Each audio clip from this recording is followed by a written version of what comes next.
García. Señor Ollanta, muchas gracias por acompañarnos. ¿Qué tal? Buenos días, buenos días. ¿Cuál es su evaluación de este pedido de asilo que ha formulado el expresidente García al gobierno uruguayo? Bueno, primero es lamentable lo que estamos viendo porque se suponía que García nos hizo creer a todos que iba a asumir su responsabilidad, algo que no ha estado acostumbrado a hacerlo.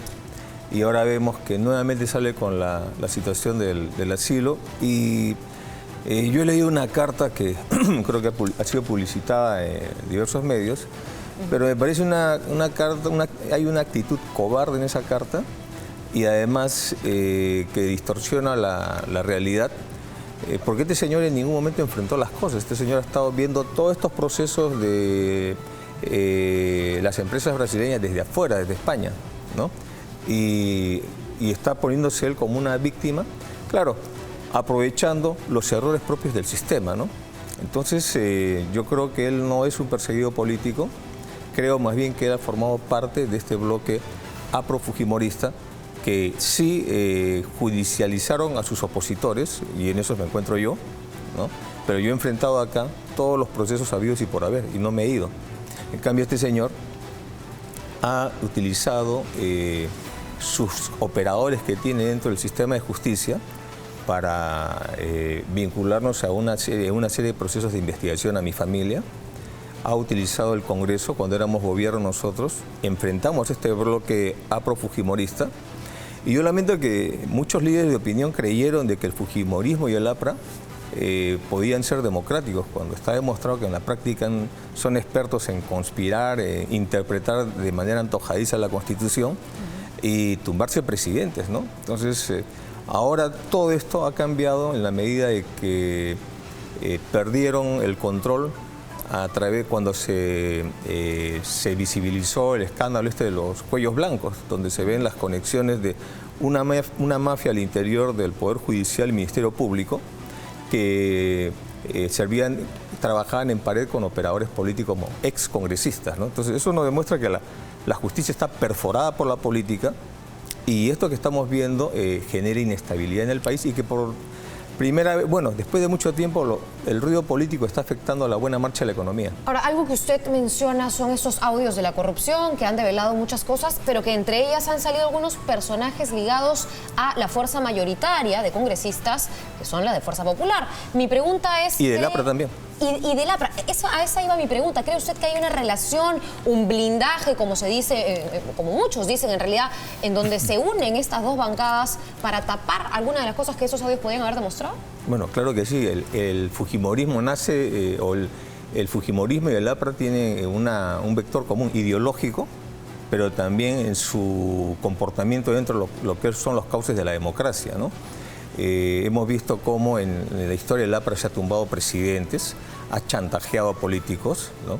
Y también hemos visto cómo el fujimorismo ha hecho lo mismo de manera acelerada en la década de los 90, y cómo el fujimorismo con el control del Parlamento es capaz de tumbarse un presidente y de poner en zozobra a todos los poderes del Estado. O sea, ¿qué ha cambiado entre el Fujimori padre y el Fujimori hija? El padre trató de tomar el Estado desde el Ejecutivo, y la hija quería tomar el Estado desde el Legislativo. O sea, al final van por un mismo lugar porque tienen un mismo ADN.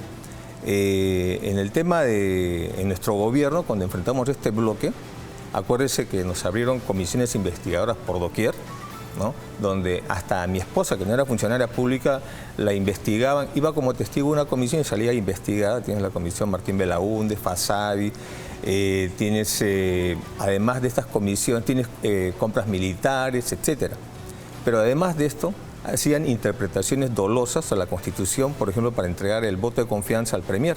Entonces, de tal manera trataron de cooptar a los premiers, a los jefes, a los presidentes del Consejo de Ministros, ¿no? Antes de que juramentaran con esta cuestión del voto ámbar, y que no le daban la confianza. Nosotros hemos enfrentado esto. Muy bien. Después, en un proceso electoral sui generis, porque entraron en vigencia dos leyes electorales, justamente la aplicación arbitraria de las leyes hizo que García pasara la segunda vuelta, pasara la valla electoral, porque si no hoy día estaría como Toledo, ¿no? Casi la justa, señor. Claro, porque a él le correspondía pasar el 7% porque tenía dos alianzas electorales y le aplicaron la ley derogada, de tal manera que salvó la inscripción del partido y lograron meter una mini bancada. Y nuevamente se han juntado y lo que han generado es desde el legislativo, una confrontación permanente, de tal manera que hoy día el que está gobernando el país es el vicepresidente, ¿no? Y también lo han querido presionar y lo han querido arrinconar. Entonces, hay que entender que cuando se tumban un presidente de manera irresponsable, hay costos que se pagan. Y hace 3 meses la señora se creía la dueña del Perú y hoy día miren la situación que está. Pero es verdad que el presidente Kuczynski renuncia ante la crisis política desatada. ¿Cabía la renuncia o usted cree que él debió resistir? No, ¿No era lo mejor que renunciara? Yo creo que el tema es que en la incapacidad moral permanente no está regulada en el país, no está regulada, está como en la Constitución, pero no está regulada en una ley. Entonces, en esas condiciones, cuando el Ejecutivo no tiene mayoría parlamentaria, no tiene ni siquiera el control de la Comisión de Presupuesto, está en una situación tan precaria como un trabajador CAS, ¿no? Y eso lo aplicaron a Kuczynski, y Kuczynski al final tuvo que renunciar también por sus errores, pero creo que uno de los grandes errores de la señora Fujimori y del APRA fue haberse tumbado al presidente. ¿Qué mejor para la señora Fujimori mantener un presidente como Kuczynski y darle estabilidad al país? Hay una pregunta que se deriva de algo que usted acaba de señalar, señor Humala, y me preocupa. Voy a aprovechar para que usted lo aclare en todo caso. Usted, hablando de su situación, ha dicho: la justicia está perforada por la política. Y esa frase le puede servir a Alan García para decir que es un perseguido político y que la justicia en nuestro país no lo va a tratar de manera como corresponde. Entonces, ¿la justicia está perforada por la política? Sí. El problema que tenemos es que, como dije al inicio, García va a aprovechar todos los errores que se vienen cometiendo para victimizarse ante el gobierno de Uruguay, más aún cuando estamos hablando de un presidente que pertenece del Frente Amplio, partido de izquierda, que pertenece al Foro de Sao Paulo y que García señaló públicamente al Foro de Sao Paulo como una especie de nido de partidos delincuentes, ¿no? García va a aprovechar las declaraciones de ministros, de exministros, de congresistas, que hablan del tema de la judicialización de la política, pero lo que no está diciendo, cuando nosotros hablamos de perforación de la justicia, politización o judicialización de la política, no estamos echando la culpa al gobierno, y García sí le está echando la culpa al gobierno. García está planteando al gobierno de Uruguay que desde el gobierno se está haciendo una persecución política. Entonces está pasando de victimario a víctima. Y lo que yo he sostenido es que los que han estado judicializando la política son los apristas y los fujimoristas. Y han amenazado al presidente Vizcarra con llevarlo preso por el tema chinchero. A nosotros nos han preparado una serie de comisiones investigadoras, y cuando dejamos el gobierno, una serie de denuncias donde los mismos congresistas denunciaban penalmente a mi esposa y a mí. Estaba el congresista Becerril, Esther Saavedra, etcétera. Pero para clarificarlo, entonces, ¿usted considera, de repente no es una ola de perseguidos políticos, pero considera que la señora Keiko o que usted o que su familia han sido víctimas de una persecución política? A verlo claro. Lo que hay acá es un bloque antidemocrático que es el APRA y el fujimorismo. Y ellos, a través de sus operadores políticos que tienen en el Poder Judicial, en el sistema de justicia en general, muchos de los cuales son gente como Inostroza, ¿no?, se han dedicado a perseguir y acosar a los políticos de oposición y blindarse a ellos para no ser investigados. No el gobierno, sino que García está ahora, para justificar un asilo, está planteando que es desde el gobierno donde se está persiguiendo a los políticos, y así no es. Más bien el propio gobierno lo tienen contra la pared. Entonces ellos, este bloque afrofujimorista, perdió el control momentáneamente, ¿no? Espero que lo pierdan definitivamente, con el escándalo de los cuellos blancos, donde salen los problemas, las relaciones, la desesperación de la señora Fujimori porque le den el pleno una casación a su favor y que la saquen de la investigación de cócteles. García, cuando se va a España y Keiko se queda acá, lo que hace es ceder el espacio político a Keiko para que se prepare para el 2021, y mientras él queda fuera. Pero él apoya con todos sus operadores y toda la red del APRA en el sistema de justicia, y de esa manera se logra una especie de pacto no solamente ideológico, sino de facto. Yo quería preguntarle, y ya haciendo un poco el enlace con su caso en particular, porque además es otro fiscal el que lo está investigando usted, Así es, que el señor Domingo Pérez, que está encargado más bien de los casos de Alan García y de Keiko Fujimori. Pero en todo caso, con usted empieza esto de la prisión preventiva, usted ha pasado casi 10 años en prisión, perdón, 10 meses en prisión, y en todo caso quería preguntarle también cómo evalúa esta situación y cómo cree que su caso pueda repercutir o ser precedente para el resto de casos. De ahí la importancia de Yo su proceso. lo que veo es que ante la situación de las empresas brasileñas, hay que entenderlo bien, ¿no? O sea, acá en el tema de la Lava Jato hay dos cosas, ¿no? Lo que son actos de corrupción, productos de coimas, adendas, de obras, etcétera, sobre valoración de obras, y que es donde está metido Toledo y García. Pero hábilmente García ha tratado de separarse y tratar de pegarnos a nosotros en el lado de Toledo, ¿no? Toledo es el referente de la corrupción y ahora estamos viendo que García también lo es, ¿no? El caso de nosotros es un caso distinto. A nosotros no se nos está denunciando o investigando por corruptos, se nos está investigando por supuestos aportes de campaña. Eso, y en el Perú eso no es Está más delito. vinculado al caso de Keiko Fujimori de repente, donde también se investiga. Pero ella era funcionaria pública, yo no era funcionario público, entonces a mí se me investiga por supuestos aportes de campaña cuando yo no era funcionario público. Entonces, lo que ha venido haciendo las empresas brasileñas es una estrategia inteligente en el sentido de asegurar sus activos en el país, ¿no? Que son miles de millones de dólares, blindar a sus funcionarios y pagar la menor reparación civil al Estado. Ellos saben que por aportes de campaña no pagarían reparación civil. Ellos pagarían reparación civil por cada coima que declaren que han entregado, ¿no? Entonces, en el tema de la corrupción, donde está García y Toledo, están las coimas. Hay 14 millones de dólares que todavía no se sabe quién se los llevó sobre el proyecto Línea 1 del metro, primera etapa, porque en la segunda ya hay otras coimas que hubieron. En la primera ya hubieron coimas y en la segunda hay nuevas coimas.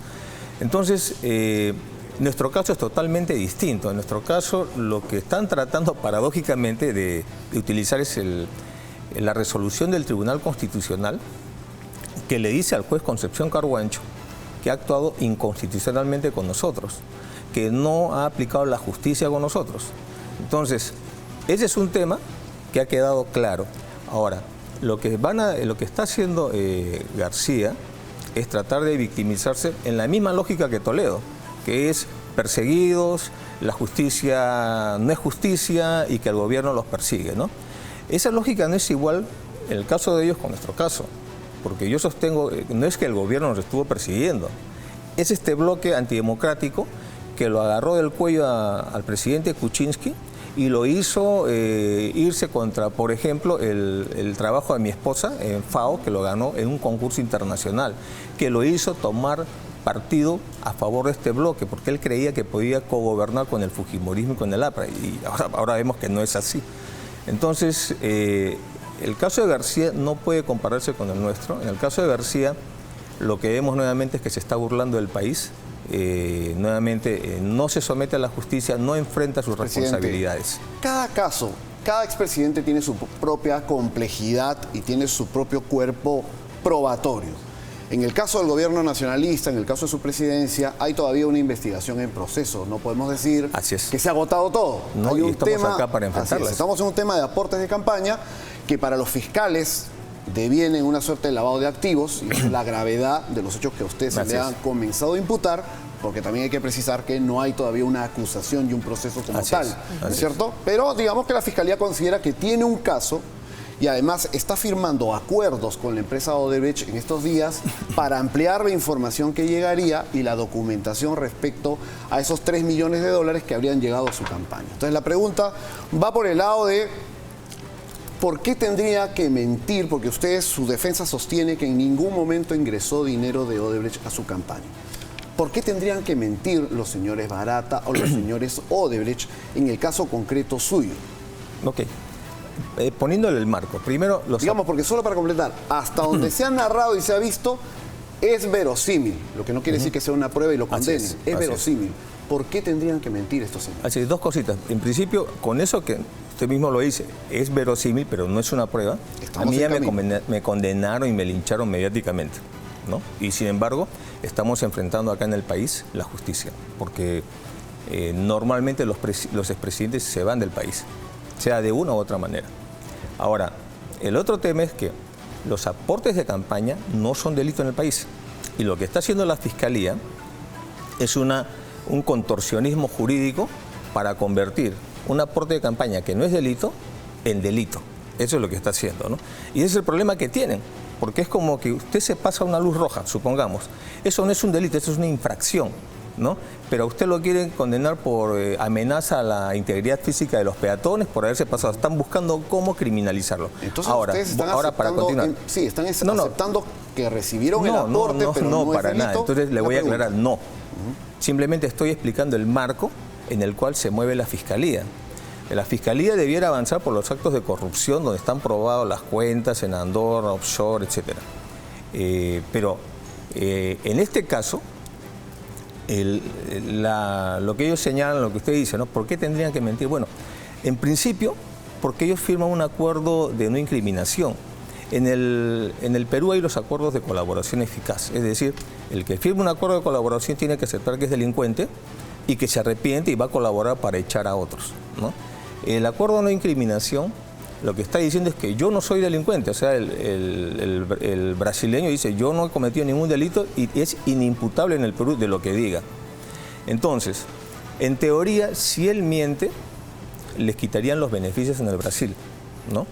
Pero en la práctica, si él miente acá, la Fiscalía no puede hacer nada porque ya firmó un acuerdo de no incriminación. Es decir, así mienta, no puede denunciarlo oficialmente ante las autoridades de su país para que le quiten esos beneficios. Entonces, obviamente, con nuestro caso, Odebrecht ha ganado todos los privilegios que les han dado hoy día, que les permiten en la práctica que el señor Barata pueda venir a seguir trabajando en el Perú, porque es inimputable, nadie lo puede denunciar. Ahora, señor Humala, algo que se desprende igual de esta acusación, y con esto termino por el caso que se le investiga, es también un incremento patrimonial. Está una camioneta Cherokee, está una vivienda en Surco. Una camioneta Cherokee del año 97. Le consulto entonces, ¿cómo va ese proceso? ¿Y cómo está defendiendo usted por eso? Bueno, es una pericia abusiva. No cuadra, ¿no? Y se dice que se habían simulado contratos, lo cual sería también otro delito. Sí. Y dicen simulación de contratos en base a plata de Chávez, producto del peculado. Hasta ahora la Fiscalía no puede, Chávez no tenía ni siquiera una denuncia de peculado, y de eso están poniendo en base a este señor que vino y se pasó en prensa, un supuesto militar que lo han agarrado en el norte en tráfico de drogas o comercialización de drogas. Ese es su testigo estrella para eso, y su carta apócrifa de Chávez, que hasta la prensa se ha reído de esa carta. Pero el tema que me estabas diciendo parece bueno, el tema del incremento patrimonial, que se desprende un poco del lavado de activos. Ese es un abuso, es un abuso contra usted. Porque mira, a mi esposa le hacen una pericia contable del año 2006 al 2016, pero a mí solamente de 2006 al 2011. O sea, hay 5 años que son el periodo presidencial que los peritos no lo han examinado y no han permitido que, en teoría, yo haya contribuido en el mantenimiento de mi hogar. O sea, están en la pericia, si somos un matrimonio, debieran hacernos un examen pericial a los dos por el mismo periodo. Pero a mí me sacan 5 años. Son los 5 años en que Nadine no tenía un trabajo remunerado. Entonces, obviamente, eso es una carga negativa a la pericia de nosotros. Y yo he exigido pues que contabilicen mis ingresos. O sea, yo, ¿de qué vivía mi familia si yo era el que trabajaba? Y eso no lo están contabilizando en la pericia. Otra cosa, por ejemplo, es que según ellos nuestro saldo inicial del periodo 2005, después de haber estado 2 años fuera del país en el extranjero, ¿no? Como agregado militar, no lo contabilizan y me ponen de saldo inicial 0. ¿No? Y así hay una serie de inconsistencias que que estamos peleando legalmente, ¿no? Que incluso han sido tratados aquí en Latina, se le ha consultado más de una oportunidad. Hay varios temas en el tintero y sin duda los que tienen que ver con sus procesos y con la carcelería que usted cumplió y que cumplió también su esposa, nos lleva a hablar un poco de ella, porque ella ha estado muy unida a su trabajo político y sabemos, porque hemos visto imágenes en los últimos días, que usted está visitando el país, está recorriendo las bases de su partido, ya nos contará, pero gracias. ¿A qué está abocada la señora Nadine? Si nos puede contar. Es evidente que ella ahorita no tiene un perfil público, pero ¿a qué se está dedicando? ¿Lo está apoyando usted en el tema político? A ver, cuando tomamos la decisión de entrar en política y tomé la decisión de candidatear a la presidencia, hablamos con ella claramente y ella, su posición era, me iba a apoyar hasta que llegáramos a ser gobierno, y de ahí ella quería reincorporarse, reintegrarse a su actividad privada, que ella ha sido comunicadora social, hacía consultorías. Lamentablemente, todo este periodo postpresidencial nos ha marcado en una etapa de judicialización, una etapa de lo que yo he llamado no solamente de persecución, sino de linchamiento político. Y hoy día ella está más abocada a la familia, porque yo estoy nuevamente viajando por el país, como lo decía, fortaleciendo el partido en su organización. Entonces ella está ahora abocada más que todo a los chicos, ¿no? Eso es lo que está haciendo. Ahora, yo quería preguntarle, expresidente, y ya que hemos hablado del fujimorismo, del APRA, de su situación también particular, con estos meses en realidad detenido, ¿cuál es su evaluación? Digamos, una de las primeras visitas que usted tuvo, me corregirá si me equivoco, fue la de Kenji Fujimori. Algo que en realidad para muchos ha sentado además una diferencia ahora que son los Fujimori los que tienen estas prisiones preventivas, el caso de Keiko Fujimori y otros allegados. ¿Cómo evalúa usted, por ejemplo, esa primera visita? Bueno, yo lo he tomado como una visita humana, digamos, no ha habido ningún tema ¿Visitaría ideológico. usted, por ejemplo, ahora a la señora Keiko Fujimori? Yo creo que no tengo ninguna amistad con ella, pero creo que conociendo cómo es el rigor en Chorrillos, no creo que podría, ¿no? En la práctica, porque es todo un sistema, está en la zona de alta seguridad o máxima seguridad. Pero algo que sí le puedo decir es que yo les dije en el momento que hemos conversado, que este tipo de prácticas de llevar a los políticos por la vía judicial, como estaba haciendo el bloque aprofujimorista, al final les puede rebotar. Y todavía le dije a ellos, y en el caso de ellos... ¿Le dijo a Kenji Fujimori eso? Claro, que su hermana no iba a ir a la Iroes, iba a ir a Chorrillos. Entonces, porque creo que las peleas se hacen en el espacio de la política, no fuera, ¿no? A mí la vez pasada, hace poco, el fin de semana, estuve en San Martín y me pidieron que prácticamente me pusieron el espacio para que chanque a Keiko Fujimori. Le digo, no, yo como en el boxeo, cuando el adversario esté en el piso, no lo toco, que se levante. Yo quiero debatir con ellos democráticamente, políticamente, en el espacio político, pero ahora la situación de ella me lleva a pensar más en sus menores hijos, porque yo también he vivido esa situación, que en ella, ¿no? ¿Cuánto lo cambió usted la prisión? ¿Lo cambió la prisión?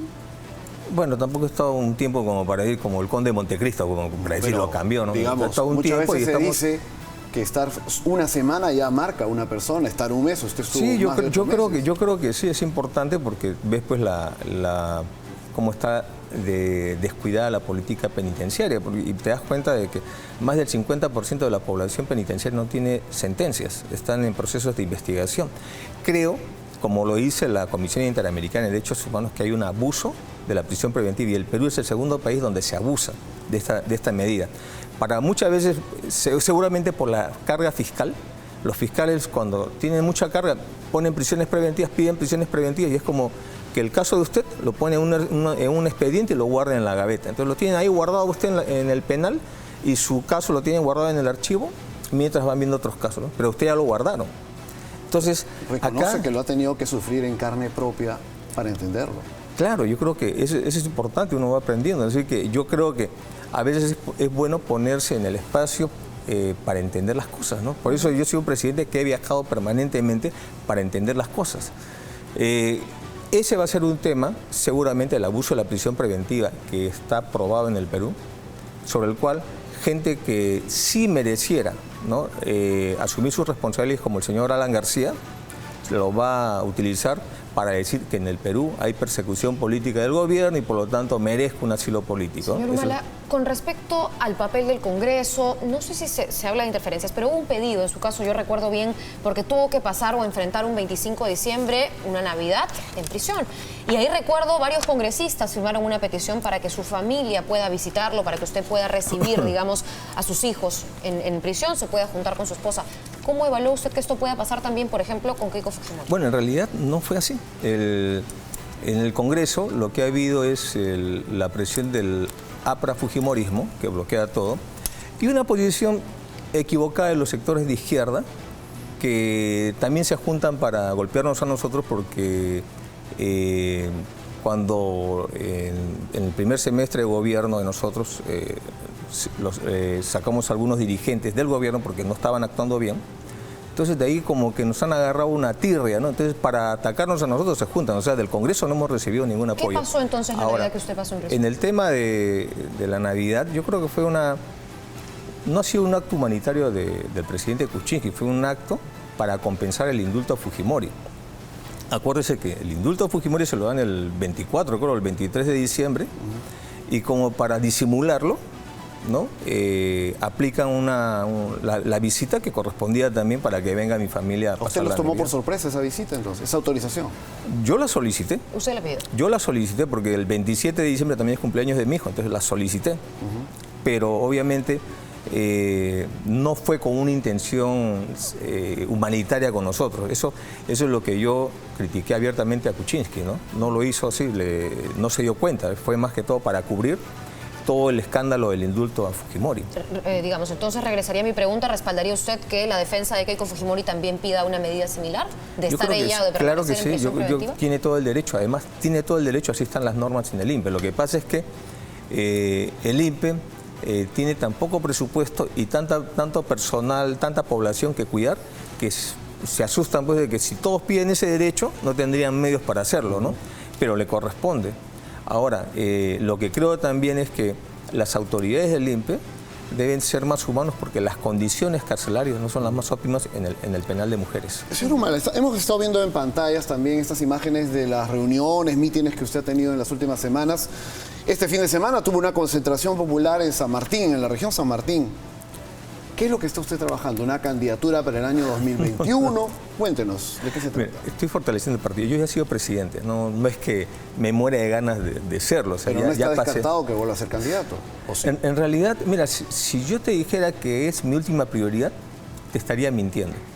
Porque ni siquiera está en mi lista de prioridades. Yo tengo 3 prioridades ahorita. Es mi familia, que ha pasado una situación bastante dura e injusta. Y cuando digo injusto no es un juicio de valor, es un tema que está amparado por la resolución del Tribunal Constitucional que le dice al juez Concepción Carhuancho, oiga, usted está actuando inconstitucionalmente, Ese es ilegalmente. su primer ¿no? objetivo, su familia. El otro tema es la familia, es el fortalecimiento del partido. Y el tercer tema es la defensa jurídica, porque tenemos, entre Nadine y yo, sumamos más de 20 o 25 investigaciones, tanto del Congreso como del Ministerio Público, ¿no? Entonces, esas son mis 3 prioridades. ¿El abogado lo dejó al señor Nakazaki? Considero de que no puede haber, o sea, aunque legalmente es compatible, yo no puedo compartir una defensa jurídica con el ingeniero Fujimori, ¿no? Entonces, eso tomé la decisión, se lo expliqué y hemos quedado en buenos términos. Entonces, lo que estamos haciendo ahora en la región San Martín ha sido un fortalecimiento de las bases, escuchar a la población cuáles son sus expectativas y ver cómo van las obras. Y déjeme un minuto para decirle, ¿no? Lo que yo veo en las regiones es un enfriamiento de la economía. Los proyectos están paralizados. Puse la piedra del puente Punta Arenas y sigue con la primera piedra, no lo han avanzado. Las reformas y programas sociales están retrocediendo. Eso es Vizcarra, ¿no? Eso es Vizcarra. Kuczynski y Vizcarra, ¿no?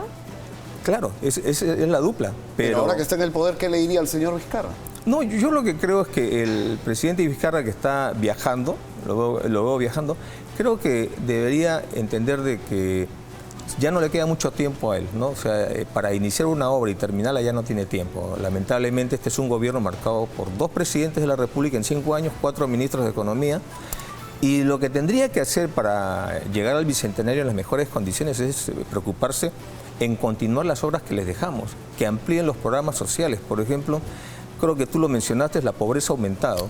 Quiere decir que la cobertura de pensión 65, que fue al 100% de nuestro gobierno para adultos mayores de pobreza, hoy día es insuficiente porque han aumentado más, hay más pobres. Las becas, nosotros dábamos 25.000 becas por año. Hoy día están dando algo de 1.800 becas. Ahora, algo que está haciendo este gobierno es impulsar el referéndum. Sabemos que es algo que está ya en realidad a la vuelta de la esquina. ¿Usted va a votar? ¿Cómo va a votar? Sí. ¿Cuáles son los puntos que de repente en sus viajes está viendo de este referéndum son importantes? Sí, básicamente acá el referéndum nace por un escándalo en el cual los peruanos vemos que la justicia que fue destruida en la década de los 90 por Fujimori, no ha sido reconstruida en ningún momento. Entonces hoy día vemos una justicia en la cual están muchos funcionarios están comprometidos como operadores políticos, que es lo que hemos visto con el tema de los cuellos blancos. El referéndum enfrenta parcialmente el tema porque es para cambiar el Consejo Nacional de la Magistratura y toca temas ya más populistas, ¿no? Que es la no reelección congresal y la doble cámara. ¿Usted está con la no reelección? Sí, pero te explico. Nuestra posición ha sido por la Asamblea Constituyente si es que queremos reconstruir el sistema de justicia, que es el problema principal. Sin embargo, el presidente tomó la decisión de ir al referéndum. Entonces, frente a eso, nuestra posición política es ir por la no reelección congresal y no a la doble cámara, porque sería la vía de escape de estos congresistas para volver a reelegirse a través de diputaciones o senadurías, ¿no? Entonces estamos en la línea del sí, sí, sí y un no grande, ¿no?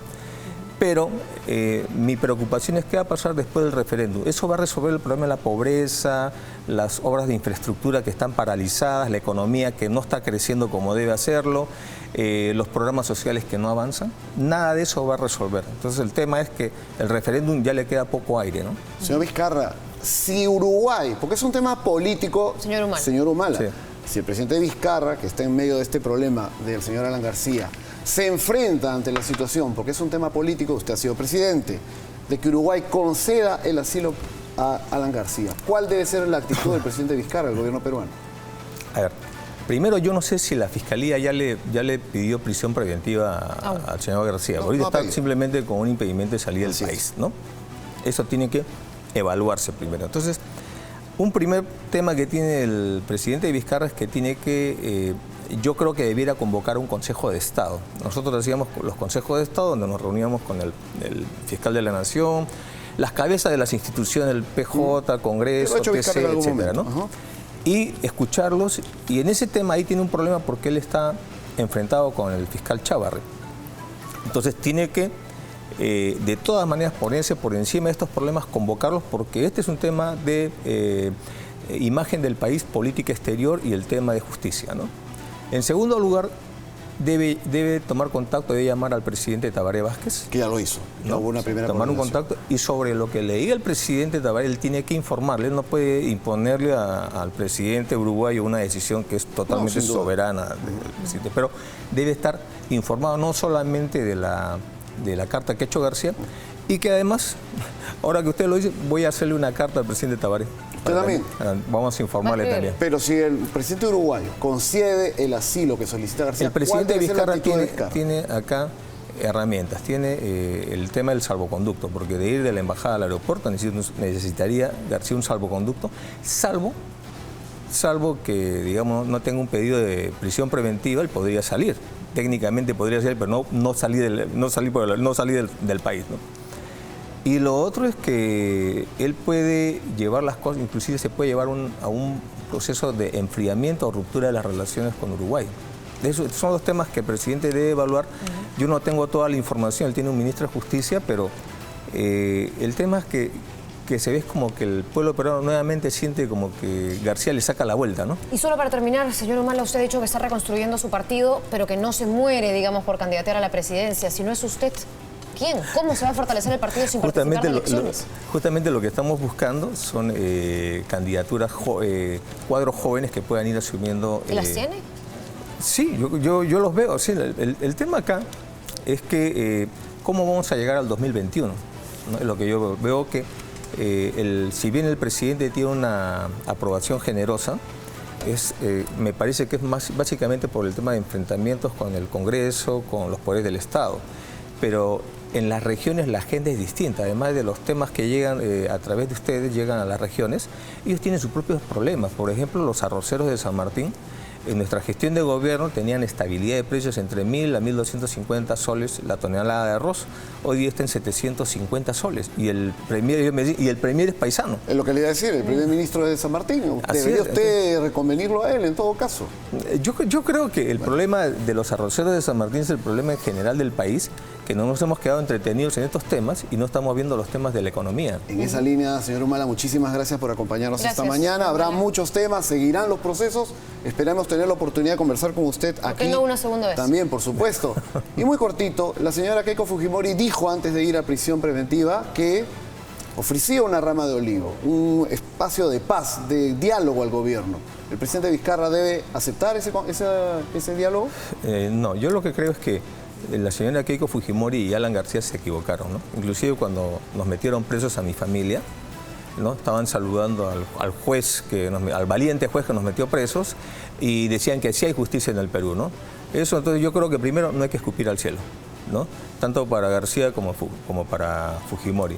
Y en segundo lugar, es difícil pedir un diálogo cuando ya estás en esta situación, ¿no? Yo creo que la etapa del diálogo, ellos debieron haber sido, digamos, pensar en el país antes de pensar en sus ambiciones para el 2021, ¿no? Bien, muchísimas gracias entonces, expresidente Ollantumala, por estar aquí. Muchas gracias y vamos a estar atentos a todo lo que tenga que venir ahora, tanto para el Partido Nacionalista como sus líderes.